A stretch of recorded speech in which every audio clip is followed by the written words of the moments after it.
The popcorn you're eating has been pissed in. Film at 11. Welcome to a century of cinema. Today I will be exploring my favorite films of 1977. First up, the Kentucky Fried Movie. Directed by John Landis, it is the first feature written by Jim Abrams, David Zucker, and Jerry Zucker, who would soon reach greater heights writing and directing 1981's Airplane. The Kentucky Fried Movie is basically a collection of skits with 1/3 of the running time devoted to the feature attraction, a spot-on Enter the Dragon parody called A Fistful of Yen. Seriously, after seeing this, Enter the Dragon will never be the same again. You'll watch scene after scene and laugh out loud, remembering A Fistful of Yen. This entire movie is a pure gag fest, nothing more. It's crude and silly, but the laughs come so often that you don't have time to feel superior. Unless you're one of those people that gets a kick out of that. You know, a critic. Yeah, not every joke lands, but there are just so many that do. Apart from A Fistful of Yen, the standouts for me are the Feel Around Cinema, showing See You Next Wednesday, an almost ever-present John Landis signature, the trailer for disaster movie That's Armageddon, and Courtroom, with an appearance from Wally and the Beaver, with Leave It to Beaver's Tony Dow reprising his role as Wally, as well as some quickies like the JFK assassination board game Scot Free, the Hare Krishna beer ad, and the one-liner news breaks, like that popcorn one. Plus, it's full of fun cameos from the likes of Bill Bixby, Henry Gibson, and Donald Sutherland. It's one of the funniest movies of the year, definitely top 2, the others coming later, and definitely on my list of favourite movies of 1977. Cet obscur objet du désir, that obscure object of desire, is the final film by director Luis Buñuel. Somewhat loosely based on Pierre Louis' The Woman and the Puppet, it is by far my favourite of the 5 film adaptations to date. Fernando Reyes stars as Mathieu, a wealthy middle-aged man who, while on a train, recounts the story of his tumultuous relationship with Conchita, who, in a fun twist, is played by 2 entirely different actresses, Carol Bouquet and Angela Molina. Conchita constantly entices Mathieu, then rebuffs his sexual advances, all while squeezing him for a lot of money, culminating with Mathieu even buying her a house. Every time she hurts him, she later insists it is due to her independence or testing his love for her, an assertion which is not entirely disproven. Oh, and throughout all this, terrorists are causing chaos in the background. Luis Buñuel is the first of 4 directors in 1977 who could have easily nabbed my Best Director nod, and part of me still thinks he should, since he so deftly navigates the drama and humour, and the exchanging of actresses, sometimes within the same scene, which turns out to be an inspired choice because the 2 vastly different women make her the ultimate object of desire, and it makes Mathieu's crazed obsession more understandable. True obsession has to have at least a couple of hooks in you to sustain. Bouquet and Molina differ so much in appearance and manner, and each give their own unique interpretation of Conchita, delivering 2 knockout performances. But apart from that genius piece of casting, it is the adaptation by Buñuel and frequent collaborator Jean-Claude Carrière which stands out the most. It hovers over the line between realism and surrealism, seamlessly weaving dry or absurd wit with passion, despair, and rage. So, That Obscure Object of Desire is my choice for Best Adapted Screenplay. Sidney Lumet's Equus, written by Peter Shaffer, based on his acclaimed play, stars Peter Firth as Alan Strang, a teenager who has recently blinded 6 horses and is referred to disillusioned psychiatrist Martin Dysart, played by Richard Burton. To treat Alan, Martin uncovers the events that led up to Alan's attack on the horses by talking to his parents, Joan Plowright and Colin Blakely, and gradually extracting the truth from a reluctant Alan. It is revealed Alan has an obsession with horses, which is both a kind of religious fervour and sexual attraction, a combination which, when the attention of a young woman named Jill, a stunning Jetty Agata, is added to the mix, makes the situation extremely volatile. Much of Shaffer's play remains intact, However, it is made more realistic and cinematic. Its theatrical roots only truly noticeable in Burton's monologues to camera, powerful though they may be.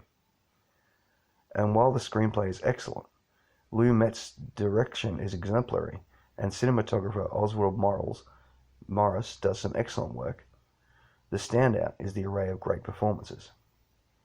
Jenny Agutter, while not really having a lot to do, showcases her gift of being effortlessly classy and mature, while still exhibiting tremendous sensuality and playfulness. Joan Plowright as Alan's mother Dora brings great sensitivity to a character that could easily be made quite unlikable. Colin Blakely as Alan's father Frank masters that quintessentially British, barely containing your emotions thing.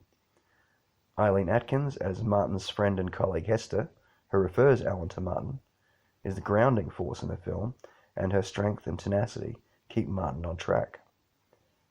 Richard Burton gives one of his greatest performances as Martin. Oscar nominated, he delivers a layered and thoughtful portrayal of a man torn between his duty and his longing for a passionate existence, while guiding us and Alan through the film. But as excellent as he is, Burton is outshined by Peter Firth as Alan, a role for which he won a Tony Award a few years earlier. So he knows the character, and it shows. Not only that, he translates it into a brilliant cinematic performance. He has a raw nerve of passion and vulnerability, and every frame he is in is compelling. So Peter Firth is my choice for Best Actor of 1977. I couldn't feel her flesh at all. I wanted the foam off his neck, not flesh, hide, horse hide. Then I couldn't even kiss her. Eraserhead, the first feature film from one of my all-time favourite directors, the one and only David Lynch. Not the last time you will hear that name mentioned in my videos. It is a surreal nightmare about a man named Henry, played by Lynch mainstay Jack Nance, whose girlfriend Mary has had, well, I guess you have to call it a baby. They attempt to look after it, but Mary soon bails, and the child becomes increasingly ill. Plus, there's a seductive brunette across the hall, and Henry has visions of a strange woman singing behind the radiator, and his head being turned into erasers. It's disturbing, genuinely grotesque at times, and totally nuts. Basically, Lynch at his purest.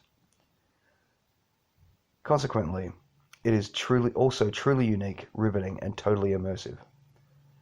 For me, Lynch has always had an uncanny ability that no other filmmaker has quite been able to match. The ability to completely draw you into his bizarre world. So much so that when you leave, the real world seems somehow off. And Eraserhead is a prime example of that. For best results, see it, and all Lynch films, in a cinema. At the very least, a dark, quiet room with a big screen. Enhancing the immersive quality is what would become Lynch's signature style of sound design. I can only describe it as Star Trek ambient starship noise filtered through 1,000 nightmares. With atmospheric cinematography by Herbert Cardwell and Frederick Elms, with Elms going on to DP a couple of my favorite David Lynch films. And while I don't necessarily rate Eraserhead as one of those favorites, it is still a stunning debut from the mad genius of American cinema, and my second favorite film of 1977. Finally, Annie Hall, directed by Woody Allen and written by Allen and Marshall Brickman. It stars Woody as comedian Albie Singer and concerns his relationship with Diane Keaton's Annie Hall. Incidentally, Keaton's real last name is Hall, and she apparently often had the nickname Annie. Well, the role was written for her after all. The film jumps around in time a bit and features flashbacks to Annie and Albie's past. There is a lot to love about this movie, but for economy's sake, I'll stick to four main categories: cinematography, direction, cast, and screenplay. First, cinematography. This is Woody's first collaboration with Gordon Willis. Not the first time this great DP's name has appeared in these videos, and probably not the last either. His work is so good that it's almost imperceptible. I honestly didn't notice it until about my 10th viewing, because it's not flashy. It just blends so perfectly with Alan's style, which is probably why they would make 7 more films together, some of Alan's best too. Which leads us to Woody Allen's role as director. Annie Hall is the moment where he cements himself as an accomplished filmmaker. This is a movie which consists almost entirely of people just talking, and yet it ticks along at a pace which never lets it get bogged down, while still allowing space for the performances to shine through. And speaking of the cast, aside from a spectacular list of established and up-and-coming actors in note-perfect one-scene roles, such as Carol Kane, Christopher Walken, Janet Margolin, Shelley Duvall, and Jeff Goldblum, I forgot my mantra. with a cameo by Truman Capote as a Truman Capote lookalike. The main cast are at the top of their game too. Tony Roberts as Albie's friend Rob is probably the funniest he's ever been. Alan himself delivers one of his best acting turns, managing to make even the most outlandish asides seem natural. But it is Diane Keaton as Annie that takes the cake. She delivered 2 great performances in 1977, this and Looking for Mr. Goodbar, and while the latter was the more dramatic and meaty, Annie is just so damn lovable, charming, and complex, and her evolution as a character is portrayed flawlessly. So you clearly see how the LA singer and New York intellectual both came from that sweet Midwestern girl she starts off as. You play very well. Oh, yeah? So do you. Oh, God, what a dumb thing to say, right? I mean, you say it, you play well, and then right away I have to say you play well. Oh, God, Annie. Well, oh, well. La-di-da, la-di-da, la-la, yeah. Annie's character development also owes quite a bit to Alan and Brickman's screenplay, which gives us probably the most well-rounded depiction of a woman in a romantic comedy from a male's perspective. Add to that the fact that it is just so damn funny, with Roberts, Allen, and Keaton firing on all cylinders, the supporting cast all nailing their unique beats, some hilariously surreal departures from reality, and some of Woody's best one-liners. Don't knock masturbation. It's sex with someone I love. Annie Hall was nominated for the Big 5 Oscars, winning for all but Best Actor. And I concur with that assessment. Woody Allen gets Best Director, Allen and Brickman get my Best Original Screenplay, Diane Keaton edges out herself as Best Actress, and Annie Hall is my Best Picture of 1977. Join me next time on A Century of Cinema when I will be discussing my favorite films of 1978. Now go watch a movie.